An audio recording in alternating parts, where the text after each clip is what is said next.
Hi friends, स्वागत है आपका मेरे चैनल पर। आज हम शुरू कर रहे हैं वेद प्रकाश शर्मा द्वारा लिखा गया विजय विकास सीरीज का मनोरंजक उपन्यास पाक साहब का part 15। Please like share subscribe my channel. 2-4 दिन सरकारी दामाद बनकर रहेगा, फिर मौका लगते ही जनरल साहब की कनपटी गर्म करके निकल पड़ेगा। ऊँट पहाड़ के नीचे तो तब आएगा जब पट्टे के सामने हम प्रकट होंगे। उसे बताएंगे, हम न केवल यह जानते हैं कि तू छटंकी है, बल्कि तू यहाँ खुद नहीं आया, बल्कि हमने अपनी कोरियर सर्विस द्वारा तुझे यहाँ मंगवाया है। नुसरत भैया, मेरा सारा शरीर यह सोच सोच कर फड़फड़ा रहा है कि जब हम उसे यह सब बता रहे होंगे तो उसके चेहरे की दोनों सुइयाँ किस तरह कभी 12 बजा रही होगी तो कभी 10:30। मेरी समझ में यह नहीं आ रहा, तुमने मुझे रोक क्यों रखा है, कूदकर पहुंचने क्यों नहीं दे रहे उसके सामने। यह बात तो मेरी भी समझ में नहीं आ रही है। काफ़ी देर से खामोश आईएसआई के चीफ ने कहा, कौन सी बात? यह कि अब हम लोगों को सामने क्यों नहीं आ जाना चाहिए। भले ही विकास न जानता हो कि हमें उसके विकास होने की जानकारी है, मगर सारी दुनिया तो जानती ही है, विमान के बाहर का हर शख्स जानता है कि वह जानकारी हमें खुद हिंदुस्तान ने दी है। इन हालात में इस जानकारी को उसी से छुपाए रखने का क्या फ़ायदा है? फ़ायदा केवल यही है जो अभी अभी तुगलक बहन ने कहा है।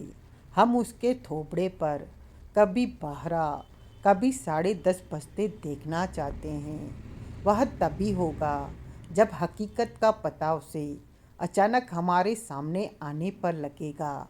इसलिए बार बार फरमा रहे हैं, उन्हें कड़े सुरक्षा घेरे में विमान से वहां तक पहुंचाया जाए जहां पहुंचाने का निश्चित हुआ था। एयरपोर्ट पर सारी दुनिया का मीडिया मौजूद है। हर मुल्क के टीवी पर लाइव टेलीकास्ट चल रहा है।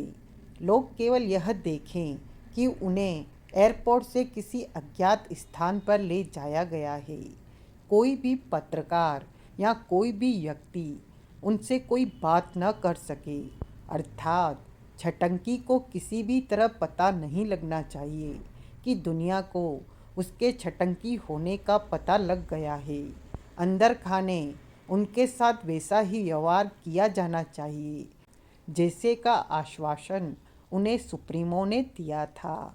यानी उन्हें महसूस होना चाहिए कि वे पाकिस्तान सरकार के दामाद हैं। हर कदम पर वैसा ही होगा जैसा आप चाहते हैं। वो दृश्य फ्रीज क्यों कर दिया? एयरपोर्ट पर अपने प्यादों को हुक्म दो कि उन्हें विमान से निकालकर एयरपोर्ट पर और एयरपोर्ट से निकालकर वहां पहुंचाया जाए जहां 12 और 10:30 बजाने हैं। कोई भी अवांछनीय तत्व उनके आसपास न भटक सके। चीफ ने एक माइक्रोफोन पर निर्देश जारी करने शुरू कर दिए। सारे ऑपरेशन को ठीक उसी तरह अंजाम दिया गया जिस तरह नुसरत तुगलक चाहते थे। तीनों के हाथ पीठ की तरफ करके हथकड़ियों से जकड़ लिए गए, विमान से बाहर लाए गए और इसी के साथ उन्हें सारे विश्व में देखा जाने लगा। दुनिया भर के टीवी कैमरों की आंखें वहां के दृश्य को लाइव टेलीकास्ट अपने टीवी चैनल पर कर रहे थे। असंख्य आंखों ने देखा। पाकिस्तानी धरती पर कदम रखते ही उन्हें एक ज़बरदस्त सुरक्षा घेरे में ले लिया गया था। एयरपोर्ट पर अफरा तफरी सी मच गई थी। दुनिया भर के जर्नलिस्ट उनके करीब पहुंचना चाहते थे, परंतु आर्मी का वह घेरा उनसे काफ़ी दूर था जिसका काम उन्हें वहीं रोकना था, और अपना काम वे पूरी मुस्तैदी से कर रहे थे। माइक पर कहा जा रहा था, इस वक्त आप केवल 3 आतंकवादियों को देख रहे हैं। 2 विमान के अंदर कमांडोज कार्रवाई के दरमियान मारे जा चुके हैं। विमान मुक्त करा लिया गया है। कुछ देर बाद आप सभी यात्रियों को सकुशल विमान से बाहर निकलते देखेंगे। यह कारनामा पाकिस्तान के जांबाज कमांडोज ने अपनी जान पर खेलकर अंजाम दिया है। इन आतंकवादियों पर पाकिस्तानी अदालत में पाकिस्तानी कानून के तहत मुकदमा चलेगा। विमान की सीढ़ी से केवल 10 मीटर दूर एक वैन खड़ी थी, बख्तरबंद वैन। उन तीनों को उसी में ठूस दिया गया। चारों कमांडो भी उसमें सवार हुए। आर्मी के कुछ अफसर भी। धनुष से निकले तीर की तरह वैन एक तरफ को दौड़ती चली गई। अब लोग अपने टीवी पर केवल वैन को देख रहे थे। कुछ देर बाद वह भी नज़र आनी बंद हो गई, क्योंकि अब वह कैमरों की आंखों से ओझल हो चुकी थी। माइक पर अब भी कहा जा रहा था, उन्हें कराची जेल ले जाया गया है, जहां उन्हें कड़े सुरक्षा घेरे में रखा जाएगा। अगली सुबह वे शानदार ब्रेकफास्ट लेकर चुके ही थे कि एक युवक जेलर के साथ उनके सर्व सुविधा युक्त कमरे में दाखिल हुआ। कुछ इस तरह बोला जैसे मातहत अपने अफसरों से बात करते हैं। आपको हमारे साथ चलना होगा। कहाँ? विकास ने पूछा।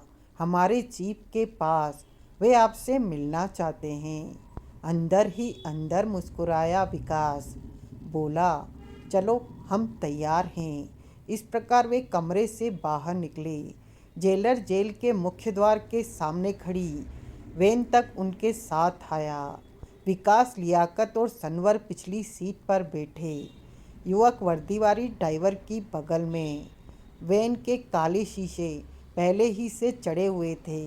कुछ देर बाद वैन कराची की सड़कों पर तैरती फिर रही थी। सनवर ने अपनी साइड का शीशा नीचे करने के लिए हाथ बढ़ाया तो युवक कह उठा, क्षमा करें मिस्टर सनवर, इसे रहने दें। क्यों? सनवर ने पूछा। ये कमबख्त अखबार नवीस गाग होते हैं। अगर किसी की नज़र आप पर पड़ गई तो उड़ती उड़ती खबर उन तक पहुंच जाएगी और फिर ये विश्व भर के अखबारों तक यह खबर पहुंचा देंगे कि जिन्हें जेल में बताया जा रहा है वे आईएसआई की गाड़ी में घूम रहे थे। यह गाड़ी आईएसआई की है? लियाकत पूछ बैठा। जी, युवक ने सम्मानपूर्वक जवाब दिया। वैन में खामोशी छा गई। विकास चुपचाप भागती हुई वैन के बाहर का दृश्य देख रहा था। अब वे शहर से बाहर निकल आए थे, यानी सड़क पर भीड़भाड़ न के बराबर थी। करीब 30 मिनट बाद वैन एक ऐसे स्थान के विशाल मुख्य द्वार पर रुकी जिसकी चार दीवारी कम से कम 12 फुट ऊंची थी और उसके ऊपर 5-5 फुट तक कटीले तार लगे थे। चार दीवारी बता रही थी कि उसमें कई एकड़ जमीन घेर रखी है। मुख्य द्वार बंद था और उस पर पाकिस्तानी आर्मी के कम से कम 10 जवान तैनात थे। वैन के रुकते ही उनमें से एक नज़दीक आया। युवक ने जेब से निकालकर एक परिचय पत्र दिखाया। अच्छी तरह देखने के बाद उसने अपने साथियों को इशारा किया। इशारा होते ही छोटे कैबिन में बैठे एक सिपाही ने अपने सामने रखे रजिस्टर में जाने क्या लिखा। 2 सिपाहियों ने दरवाज़ा खोला। युवक के इशारे पर ड्राइवर ने वैन आगे बढ़ा दी। इधर वैन ने दरवाज़ा पार किया, उधर दरवाज़ा पुनः बंद हो गया। वे एक ऐसे मैदान में पहुंच गए जहां विभिन्न दिशाओं में जाने के लिए सड़कें थीं। चारों तरफ अनेक इमारतें थीं, एक दूसरी से दूर दूर। वैन उनमें से एक इमारत के द्वार पर रुकी। युवक उन्हें इस इमारत के जिस वातानुकूलित कमरे में ले गया, वहां बुरी आंखों वाले एक आकर्षक व्यक्ति ने उनका स्वागत किया। ये हमारे चीफ हैं, कहते हुए उसने तीनों से हाथ मिलाए। तीनों चुप रहे। बैठो, कहने के बाद वह मेज के पार अपनी कुर्सी पर बैठ गया। कुछ देर खामोशी के बाद चीफ बोला, विमान अपहरण के रूप में तुमने जिस महान और नामुमकिन समझे जाने वाली काम को अंजाम दिया है, उसकी वजह से आज पूरे विश्व में बहादुरी के गीत गाए जा रहे हैं। हम जानते हैं कि एक दिन कश्मीर जरूर आज़ाद होगा। विकास ने कहा, मैं एक सवाल पूछना चाहता हूँ। कौन सा सवाल? जब हम विमान में थे और कंट्रोल रूम से मुझे योजना बताई गई थी, तब यह कहा गया था कि यात्रियों के सामने इस किस्म का ड्रामा करना ज़रूरी है जिससे यह नज़र आए कि पाकिस्तानी कमांडोज़ ने बड़ी टेक्निक, चुस्ती और फुर्ती से हम लोगों पर काबू पाया है। यह भी कहा गया कि हम चारों को गिरफ्तार किया जाएगा और अर्नल को गोली मार दी जाएगी, ताकि देखने सुनने वालों को यह न लगे कि आतंकवादी और पाकिस्तानी कमांडोज मिले हुए थे। सिर्फ अर्नल को मारना था। फिर अस्कर कैसे मर गया? हमें बताया गया है कि वह गफलत में अर्नल की गोली से मारा गया, मगर इस किस्म की दुर्घटनाएं अक्सर हो जाती हैं जिस पर इंसानी जोर नहीं होता। हमें दुख अस्कर के मरने का नहीं, बल्कि इस बात का अफसोस है कि वह तब मरा जब हम हर खतरे पर अपनी फतह का झंडा गाड़ चुके थे। वह तब नहीं मरा जब हम दुश्मनों से जूझ रहे थे। उस वक्त मरा जब हम आपके कमांडोज के साथ एक मिली हुई लड़ाई लड़ रहे थे। जितना अफसोस तुम्हें है मिस्टर शबीर, यकीन मानो उतना ही हमें भी है। अगर 4 बहादुरों में से एक मारा जाए तो किसे अफसोस नहीं होगा। हम मरने से नहीं डरते। लियाकत कह उठा, मरने के लिए ही हम सब इस जंग में कूदे हैं। चीफ ने मोहक मुस्कान के साथ कहा, हम जानते हैं। तीनों चुप रहे। हम समझते हैं मिस्टर शबीर कि तुम्हें अपने साथी के मरने का दुख है। चीफ ने नम्र स्वर में कहा, अब हमें क्या करना होगा? विकास मतलब की बात पर आ गया। चीफ ने कहा, हमारी सलाह तो यह है कि फिलहाल आराम करो। क्या मतलब? जितना बड़ा काम तुमने किया है उसके बाद आराम ज़रूरी है। वैसे भी दुनिया को दिखाने के लिए पाकिस्तानी अदालत में तुम पर केस चलेगा। आम जनता की जानकारी में यही होगा कि तुम लोग जेल में हो। अतः तुम्हारे द्वारा किसी किस्म का कोई काम किए जाने का सवाल ही नहीं उठता। वास्तव में हम कहाँ रहेंगे? यहीं, यहाँ? यही तो मैं जानना चाहता हूँ। विकास अप्रसन्न स्वर में, नहीं, इस ऑफिस में नहीं। चीफ हंसा, यह 5 एकड़ ज़मीन का एक टुकड़ा है। इस टुकड़े को हमने 10 सेक्टर मेगावाट रखा है। अलग अलग सेक्टर में अलग अलग काम होता है। एक सेक्टर तुम जैसे जांबाज युवकों की रिहाइश के लिए भी है। यानी हम रहेंगे यहाँ, जबकि दुनिया यह समझ रही होगी कि हम जेल ही में है। हाँ, महीने 2 महीने तुम्हें एकाध रात जेल की साधारण बैरक में गुजारनी पड़ सकती है। वह क्यों? दिखावे को बरकरार रखने के लिए, दिखावे के लिए मुकदमे की तारीख लगा करेंगी। तारीख वाले दिन से एक दिन पहले तुम्हें यहाँ से जेल पहुँचा दिया जाएगा, ताकि पत्रकार आदि देख सकें कि तुम जेल में साधारण कैदी की तरह ही रह रहे हो। कोर्ट से वापस लाया भी जेल में ही जाएगा। अगले दिन उसी की तरह तुम फिर यहाँ आ जाओगे जिस तरह आज आए हो। यह दिखावा निहायत ज़रूरी है। चीफ, हम समझ गए। लियाकत बोला, मगर विकास ने कहा, हम खाली नहीं बैठ सकते। हमें कोई काम चाहिए। काम? चीफ के होठों पर अर्थपूर्ण मुस्कान उभरी। इन दोनों को भले ही न दिया जाए, मगर तुम्हें काम जरूर दिया जाएगा। तुम हमारे लियाकत और सनवर से भी कहीं ज़्यादा खास मेहमान हो। का क्या मतलब? मैं समझा नहीं। आप कहना क्या चाहते हैं? उसने कोई बटन दबाया।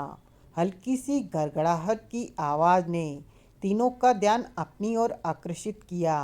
निगाहें उस तरफ घूम गई। वहाँ एक दरवाज़ा नज़र आने लगा था। तुम, चीफ ने विकास से कहा, सिर्फ तुम वहाँ जाओगे। उस दरवाजे के पार तुम्हारे लिए काम ही काम है। विकास समझ गया। वह क्षण आ गया जिसका उसे इंतजार था। कमरे में कदम रखते ही उसका स्वागत नुसरत तुगलक ने किया। वे ठीक सामने एक चमचमाती हुई विशाल मेज के पीछे रिवॉल्विंग चेयर पर बैठे हुए थे। बैठे क्या थे, पसरे से पड़े थे उस पर। पैर ऊपर उठाकर मेज पर रखे हुए थे। अभी न विकास कुछ बोला था, न ही उनमें से कोई कि हल्की सी गड़गड़ाहट के बाद दरवाज़ा बंद होने की आवाज़ आई। विकास ने पलटकर देखा। वह दरवाज़ा बंद हो चुका था। होठों पर हल्की सी मुस्कान लिए वह पुनः नुसरत तुगलक की तरफ घूमा। नुसरत केला खा रहा था। तुगलक सेब फलों से भरी टोकरी मेज के बीचों बीच रखी थी। आओ छटंकी मियाँ, तुगलक ने कहा, क्या खाओगे? सेब, केला, अंगूर, अनार, अनानास या पपीता? छटंकी, उसने चौंकने की एक्टिंग की। ये किसे पुकार रहे हैं आप? और नुसरत ने पूछा, आप लोग कौन? उसने पूछा। ले बेटा, जामुन की औलाद, सेव में गुड़क मारने के बाद तुगलक ने कहा, छटंकी मियाँ पूछ रहे हैं कि हम दोनों कौन? हम यानी नुसरत तुगलक, पाकिस्तान के अजीमो शान जासूस। खुद को जनवाने के लिए हमने हिंदुस्तान को आतंकवाद की भट्टी में झोंक दिया और ये हजरात हैं कि अभी तक हमें जान ही न सके। मियाँ, लानत है हम पर। केला खाकर छिलका एक तरफ फेंकते नुसरत ने कहा, लानत है खुद पर। छटंकी का भेजा बैगन का भरता। ऐसा क्यों? क्योंकि छटंकी अभी तक मुगालते में है। कैसे मुगालते में? यह अगर अभी भी यह सोच रहा है कि हम इसे शबीर शाह समझ रहे हैं। करेक्ट, ऐसा ही लगता है। तो दूर कर इसकी गलतफहमी। तुगलक के कुछ कहने से पहले विकास ने आश्चर्य व्यक्त किया। इसका मतलब तुम जानते हो कि मैं विकास हूँ? आज की बात छोड़ो मियाँ, आज तो सारी दुनिया ही जानती है कि तुम छटंकी हो, क्योंकि यह भेद तो तुम्हारा मुल्क ही सारे संसार को बता चुका है। कितने दुख की बात है, तुम्हारा अपना मुल्क इस मिशन पर तुम्हारे साथ नहीं है। उसने खुद हमारी सरकार से कहा, विमान अपहरण करने वालों में से जो शख्स खुद को शबीर शाह बता रहा है, वह शबीर शाह नहीं बल्कि विकास है। उसे गिरफ्तार कर लिया जाए। और तुम्हारी सरकार ने यह भी कहा है कि पाकिस्तान विकास के साथ चाहे जैसा बर्ताव करे, इंडियन गवर्नमेंट उसके किसी कृत्य के लिए जिम्मेदार नहीं है। लानत है मियाँ, लानत है ऐसे मुल्क पर। नुसरत बोला, मेरे मुल्क ने मेरे बारे में ऐसा कहा होता तो अपने ही मुल्क की बठिया बिठा देता मैं। भला ये भी कोई बात हुई? हजूर तो अपने मुल्क में आतंकवाद फैलाने वाले के गाल लाल करने के लिए फड़फड़ा रहे हैं और मुल्क साला है कि। कहने के साथ उसने अपने चेहरे से शबीर शाह वाला मास्क नोच लिया। अब वह साफ साफ विकास नज़र आ रहा था। विकास कुर्रा उठा, गाली मत बकना मेरे देश को। अरे मगर हजूर, हिंदुस्तानी सरकार ने जो कहा ठीक कहा। उसकी बात काट कर विकास सुलगते स्वर में कहता चला गया, सचमुच मेरे किसी कृत्य की जिम्मेदारी भारत सरकार को नहीं है।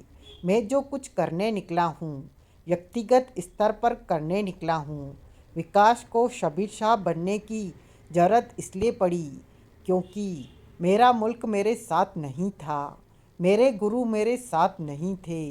वे साथ होते तो तुम्हारी इस नापाक धरती पर पहुंचने के लिए इतने पापड़ नहीं बेलने पड़ते, मुझे विमान अपहरण नहीं करना पड़ता, विजय गुरु को चकमा देने के लिए इतना लंबा चौड़ा प्लान बनाना पड़ा। सुन लो तुगलक मियाँ, कान खोलकर सुन लो, नुसरत ने विकास की खिल्ली उड़ाने वाले अंदाज में कहा। हजरत अभी तक इसी गलत फहमी के शिकार है कि ये अपने प्लान से यहाँ आए हैं। विमान अपहरण इनका अपना कारनामा है। जब तक हजूर को बताओगे नहीं तब तक हकीकत का पता कैसे लगेगा? का क्या मतलब? विकास का चुका हुआ स्वर। तुम लोग कहना क्या चाहते हो? कहना यह चाहते हैं बंदा परवर कि तुम भी मूर्ख हो और तुम्हारा मुल्क भी। नुसरत कहता चला गया। मुल्क इसलिए क्योंकि अपने तुम जैसे हीरे को तुम्हारे हाल पर छोड़ दिया, हमारे हवाले कर दिया, हम जैसे जल्लादों के हवाले। अब किसी भी कीमत पर हम तुम्हें जीवित छोड़ने वाले नहीं हैं। अब तो हमें तुम्हारा क्रियाक्रम करने का अंतर्राष्ट्रीय लाइसेंस मिल चुका है। यह लाइसेंस खुद तुम्हारे मुल्क ने दे दिया है। इससे बड़ी बेवकूफ़ी और क्या होगी? और तुम बेवकूफ़ इसलिए हो क्योंकि अभी तक खुद को विमान अपहरण का हीरो समझ रहे हो। विमान अपहरण के हीरो तुम नहीं, हम हैं बरखुरदार। हम पाकिस्तान के अजीमो शान जासूस। विमान अपहरण तुमने किया नहीं बल्कि तुमसे कराया गया था और कराने वाले थे हम। हमने यहीं पाकिस्तान ही में बैठे बैठे ऐसी साजिश रची कि तुम वही करते चले गए जो हम चाहते थे। हंसा विकास। बोला, मैं जानता हूँ तुम दुनिया के नंबर 1 गपोड़ी हो, सो तो हमारी दुआ से हम हैं। मगर आपको यह जानकर दुख होगा कि इस वक्त इस मसले पर हम गप नहीं हाँक रहे हैं। इस बार तुगलक ने बोलना शुरू किया। सबूत इसका ये है कि सुप्रीमो हमारा ही प्यादा है। सुप्रीमो? उसने चौंकने का नाटक किया। नुसरत बोला, चौके सरकार, यह सोचकर कि हम इस नाम के शख्स को कैसे जानते हैं, वाई चौंकने की बात है। विकास ने कहा, तुम्हें कैसे मालूम कि मेरे लियाकत सनवर और अस्कर के पीछे सुप्रीमो था? अभी अभी फरमाया सरकार, वह पट्टा तो प्यादा ही हमारा था। उधर तुमने आग बबूला होकर जनरल साहब के गाल पर थप्पड़ मारने का ऐलान किया। इधर हमारे नेतृत्व में भारत स्थित आईएसआई के एजेंट सक्रिय हो गए। उन्होंने पता किया तुम सराय में हो और वहाँ की मालकिन यानी शांता से तुम्हारी गठजोड़ हो गया है। तो राजनगर में आईएसआई के कमांडर यानी सुप्रीमो ने हमसे ट्रांसमीटर पर कहा, इससे बेहतरीन मौका हाथ नहीं लगेगा सर। जाने कब से पाकिस्तान विकास की लाश का तलबगार है। इस वक्त सराय में उसकी स्थिति चूहे जैसी है। हमारे आदमी बड़े आराम के साथ वहां जाकर उसे मौत के घाट उतार सकते हैं।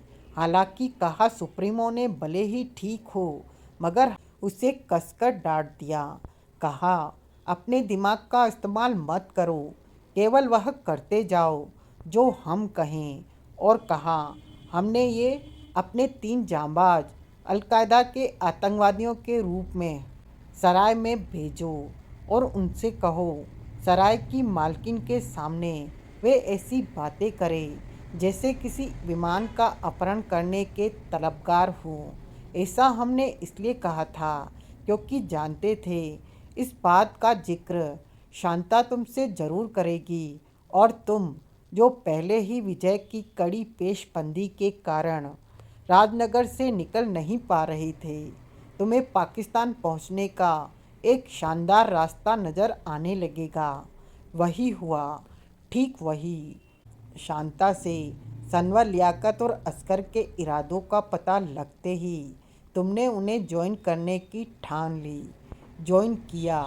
हमारे ही निर्देश पर सुप्रीमो भी सराय में जाकर तुमसे मिला।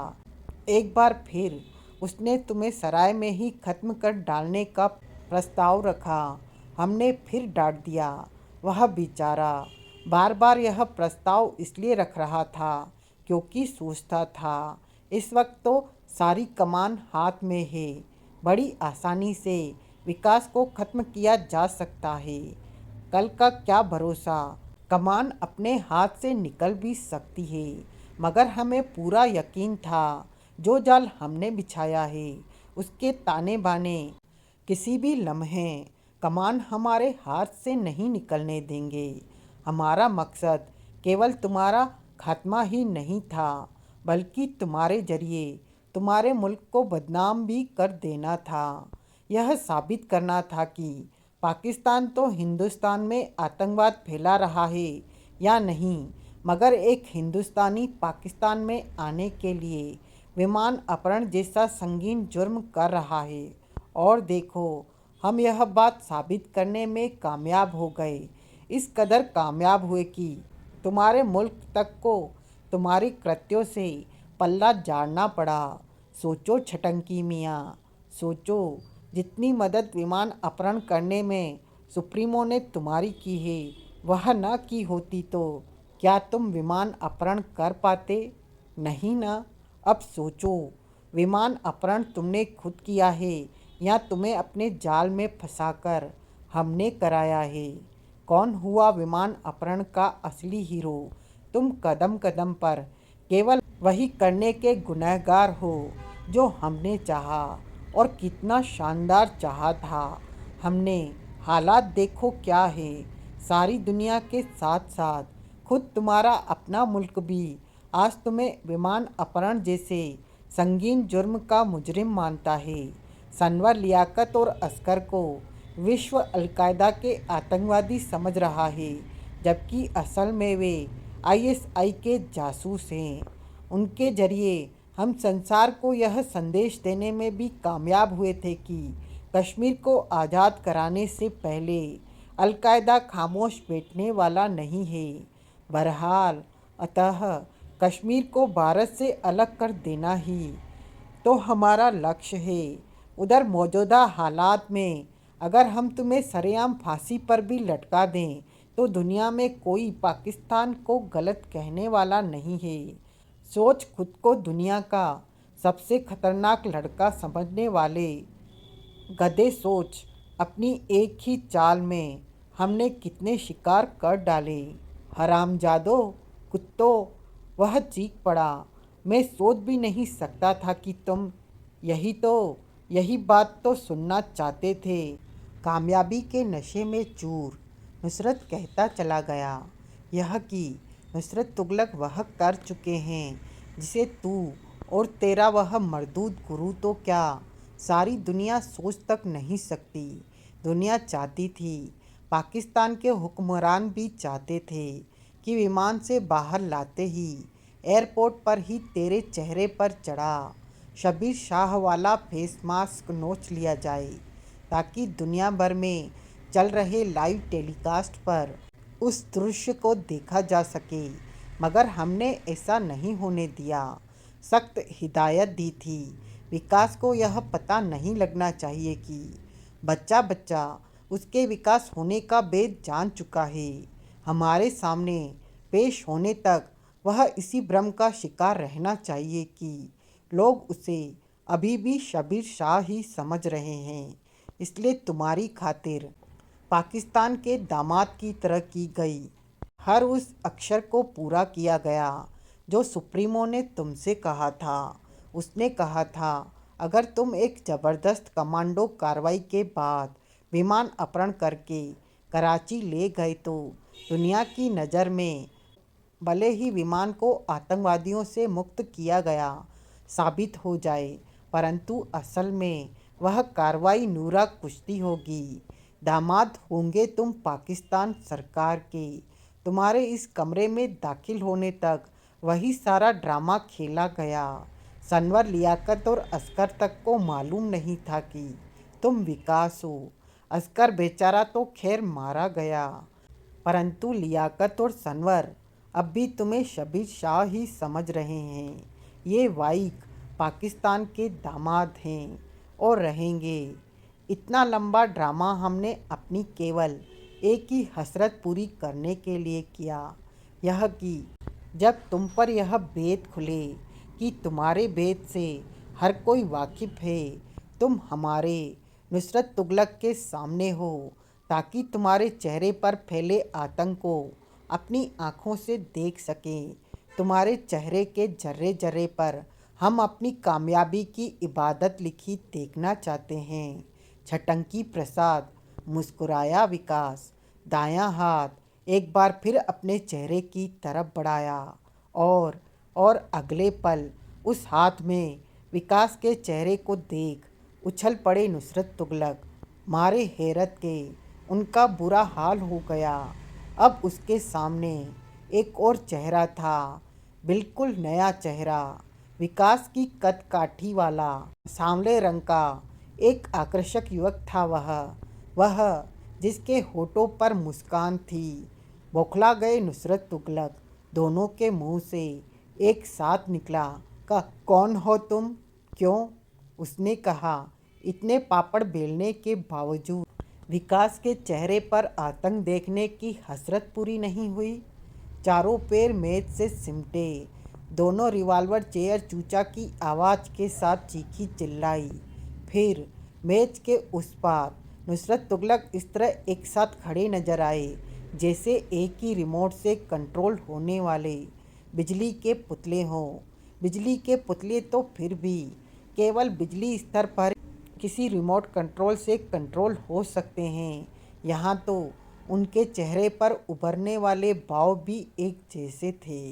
हैरान, परेशान, सारे संसार का आश्चर्य सिमटा और आधा नुसरत के फेस पर आकर स्थिर हो गया। आधा तुगलक के चेहरे पर कुंडली मारे बैठा था। सामने खड़े युवक को ऐसी नज़रों से देख रहे थे जैसे कुतुब मीनार को अपने सामने ठुमके लगाते देख रहे हों। ठीक यही वक्त था जब सांवले रंग के आकर्षक युवक ने कहा, अरे ये भाव तो मैं इस वक्त तुम दोनों के चेहरों पर देख रहा हूँ जो तुम विकास के चेहरे पर देखना चाहते थे। नुसरत तुगलक की नज़रें मिली। भाव ऐसे थे, एक दूसरे से पूछ रहे हों, तेरी बुद्धि में कुछ आया? नुसरत बहन, तुगलक के मुंह से बड़बड़ाहट खारिज हुई। नुसरत बोला, हाँ तुगलक भैया, ये माजरा क्या है? गड़बड़ भी छोटी मोटी नहीं, अच्छी खासी वजनी है, ऐसी कि आराम से उठाकर इधर से उधर भी नहीं रखी जा सकती। क्यों भैया? नुसरत ने युवक से पूछा। हो कौन तुम? अगर तुम्हारे पेट का दर्द मेरा नाम सुनकर दूर हो सकता है तो बताए देता हूँ। सांवले युवक ने उनकी अवस्था का भरपूर आनंद लूटते हुए कहा, बंदे का नाम अशोक पांडे है। इस थोबड़े यानी शबीर शाह के और छटंकी के फेस मास्क के पीछे कहाँ से आ घुसे? विमान से? कब से? बात तब की है जब विकास, सनवर, लियाकत और असगर विमान पर पूरी तरह काबू पा चुके थे, अर्थात विमान अपहरण की घटना पूरी हो चुकी थी। बड़े ही मज़ेदार स्टाइल में अशोक पांडे बताता चला गया। मौका देखकर मैंने लियाकत, सनवर और असगर की ही नहीं, सभी यात्रियों की नज़रों से बचाकर एक कागज़ शबीर शाह के हाथ में ठूस दिया। उस कागज़ में लिखा था, कागज़ देने वाला शख्स कुछ देर बाद टॉयलेट की इच्छा व्यक्त करेगा, इसे जाने देना। पीछे पीछे तुम भी चले जाना, तुमसे ज़रूरी बातें करनी है। तुम्हारा गुरु अल्फासे। अल्फासे। एक बार फिर दोनों एक साथ उछल पड़े। तुमने दुनिया के सबसे बड़े गीवट का नाम इस्तेमाल किया। अगर किसी शख्स ने अल्फासे का नाम यूज़ भी किया है तो उसके पीछे कोई कारण ज़रूर होगा। इस कारण तक पहुंचने के लिए ही टॉयलेट में पहुंचते ही पट्टे ने झपट कर मेरी गर्दन दबोच ली। गुर्राया, कौन हो तुम और कागज में लिखे वाक्य का मतलब क्या है? मतलब सीधा सा है। मैंने कहा, मैं मास्टर का एक मैसेज देना चाहता हूँ। कौन मास्टर? वही जिनका नाम कागज पर लिखा था, अल्फासे। जी, किसका नाम है यह? कमाल है, अगर आप इस नाम के शख्स को नहीं जानते तो कौन जानेगा? कहना क्या चाहते हो? उसकी पकड़ मेरी गर्दन पर बढ़ गई। लगा अगर मैंने जल्दी ही उसको पूरी सिचुएशन से वाकिफ नहीं कराया तो पट्टा गर्दन दबाकर ही लुढ़का देगा मुझे। इसलिए तुरंत लाइन पर आता हुआ बोला, ओह समझा, आप अब भी खुद को मेरे सामने शबीर शाह ही सिद्ध करना चाहते हैं, इसलिए मास्टर के नाम से अनजान बन रहे हैं। पर जनाब, मैं अच्छी तरह जानता हूँ कि आप कोई शबीर वबीर नहीं बल्कि विकास हैं, विकास दी ग्रेट साहब। कैसे जानते हो? उसकी पकड़ मेरी गर्दन पर और मजबूत हो गई। मास्टर ने बताया था। मास्टर से तुम्हारा मतलब गुरु से है? जी। शुरू में तो उसे भी शायद यही लगा था कि मैं अल्फासे का नाम यूज़ कर रहा हूँ, इसलिए उसने मुझे खा जाने वाले अंदाज में घूर कर देखा। मैं बगैर डरे उसकी तरफ देखकर मुस्कुराया। चेले हो उनके, दुनिया भर में फैले अनेक चेलों में से एक। इस विमान में यात्रा क्यों कर रहे हो? पूरी बात बताओ। गर्दन छोड़ो तो बताऊं। स्थिति यही रही तो मेरे मरने का खतरा है, और मैं मर गया तो अपना वाक्य मैंने अधूरा छोड़ दिया, पूरा करने की जरूरत ही नहीं रह गई। कारण था उन साहब का मेरी गर्दन छोड़ देना। अपने होशो हवास दुरुस्त करने में मैंने 2 सेकंड से ज़्यादा खर्च नहीं किए। तीसरे सेकंड की शुरुआत में मैं बोला, बता ही चुका हूँ, दुनिया भर में बिखरे पड़े मास्टर के अनेक शिष्यों में से एक हूँ। राजनगर में रहता हूँ। धंधा है अमेरिका में जूते सप्लाई करना। आधी रात को मास्टर का फ़ोन आया। उनकी आवाज़ सुनते ही मैं झूम उठा। शुरू में तो लगा ख्वाब देख रहा हूँ, मगर नहीं, वह ख्वाब नहीं था। सचमुच दूसरी तरफ से मास्टर ही बोल रहे थे। मैंने पूछा, आप कहाँ से बोल रहे हैं? उन्होंने कहा, इस फेर में मत पड़ो। मैं जानता हूँ कि तुम अपने कारोबार के सिलसिले में अमेरिका जाते रहते हो। यह बताओ, अगली ट्रिप कब लग रही है? मैंने कहा, महीने में 2-3 बार तो अमेरिका आना जाना लगा ही रहता है, इसलिए मैं हमेशा ओपन टिकट रखता हूँ। जिस दिन जाना हुआ उस दिन मोहर लगवाई और यूँ चढ़ गया प्लेन में जैसे लोग लोकल बस में चढ़ जाते हैं। मगर आजकल ज़रा सख्ती है।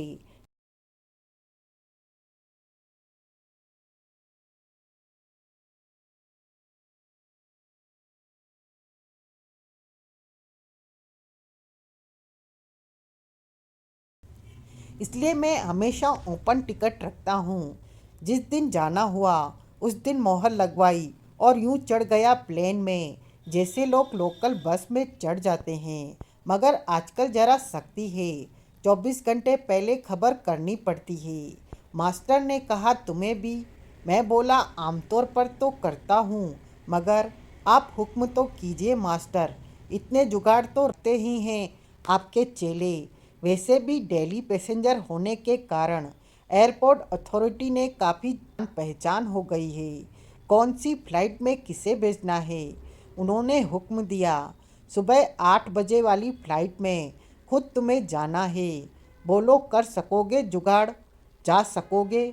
मैं बोला, कैसी बातें कर रहे हो मास्टर, आपका हुक्म होगा तो क्यों नहीं जा सकूँगा। बस यह बताइए, उस फ्लाइट में जाने से ज़्यादा और मुझे क्या करना है? मास्टर ने कहा, काम बहुत खतरनाक है पांडे। मैंने कहा, बस यह बता दीजिए, जान जाएगी या नहीं? वे बोले, यह समझ लो, इस बार वही चाहिए। मैंने चौंक कर पूछा, बात क्या है मास्टर? उन्होंने कहा, कुछ देर बाद तुम्हारे पास एक आदमी पहुंचेगा, वह भी तुम्हारी तरह मेरा शिष्य है। बड़ा गुणी आदमी है। वह तुम्हें अपने हुनर का कमाल दिखाएगा और बताएगा कि तुम्हें क्या करना है। उसकी बातें मेरी तरफ से समझकर गौर से सुनना और वही करना जो वह कहे। मेरे ओके कहते ही दूसरी तरफ से संबंध विच्छेद कर दिया गया। उसके बाद करीब आधे घंटे बाद मेरे पास मोटे लेंस का चश्मा लगाए एक बूढ़ा आदमी पहुंचा। उसने मुझे 2 फेस मास्क दिए, एक मेरा यानी मेरे अपने फेस का और दूसरा उस फेस का जिसे मैं विकास के नाम से जानता था, यानी तुम्हारे फेस का। मैंने कहा, बात समझ में नहीं आ रही, मुझे करना क्या है? चश्मे वाले ने बताया, जिस विमान में तुम्हें यात्रा करनी है उसका अपहरण करने वाले एक अपहरणकर्ता का नाम शब्बीर शाह होगा। मैंने तपाक से कहा, जिसका फेस मार्क ये है? चश्मे वाले ने कहा, करेक्ट। तुम्हें किसी भी तरह विकास से अकेले में बात करनी है, अपने बारे में बताना है और वही मैं इस वक्त कर रहा हूँ। इतना सुनने के बाद विकास ने कहा, तो तुम अल्फा से गुरु के कहने पर मुझसे बात कर रहे हो? यह बात स्टाम्प पेपर पर लिखकर देनी पड़ेगी क्या? मैंने पूछा। आज की कहानी बस यहीं तक। कहानी का अगला भाग अगले अंक में। अगर यह नावल आपको पसंद आया हो तो please like share subscribe my channel.